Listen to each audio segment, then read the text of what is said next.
Narayanganj city কর্পোরেশনের সাবেক mayor doctor Selina Hayat আইভীকে গ্রেফতারের সময় বাধা দেওয়ার মামলায় জিসানকে, ফুড ব্লগার মিথুনকে সহ ৩ জনকে গ্রেফতার করা হয়েছে।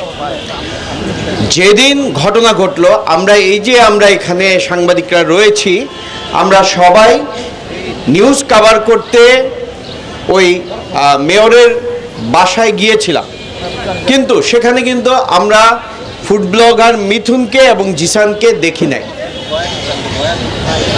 মিথুন ওই দিন ছিল কুষ্টিয়ায়, রাত 12টায় এসেছে, ভোর 4টায় আবার চলে গেছে। এইটা ট্র্যাক করা কোনো ব্যাপার না। মোবাইলের কোন টাওয়ার ব্যবহার করেছে এটা জানলেই, খুঁজলেই পাওয়া যায়। কিন্তু তাদেরকে গ্রেফতার করা হয়েছে।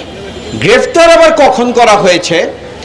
মামলা এন্ট্রি হওয়ার আগেই এই দুজনকে বাসা থেকে, ওদের 3 জনকে বাসা থেকে নিয়ে গেছে।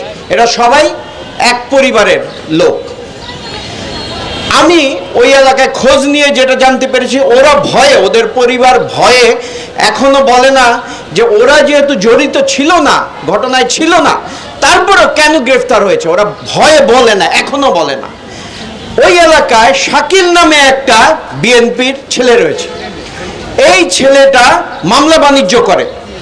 এই মামলা বাণিজ্যের কারণে, মামলা বাণিজ্য করার চেষ্টায় সে এই 3 জনকে ধরিয়েছে, যাতে এই উদাহরণ দেখিয়ে সে অন্যদের কাছ থেকে টাকা আদায় করতে পারে।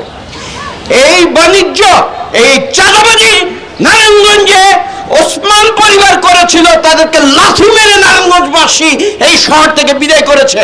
আজকে যারা করছে তাদেরও একই পরিণতি হবে, একই পরিণতি হবে।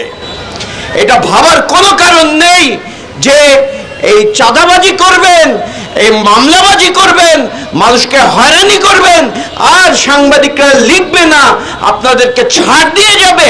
এটা ভাবার কোনো কারণ নেই। সাংবাদিকদের এইভাবে দমানো যায় না, যাবে না।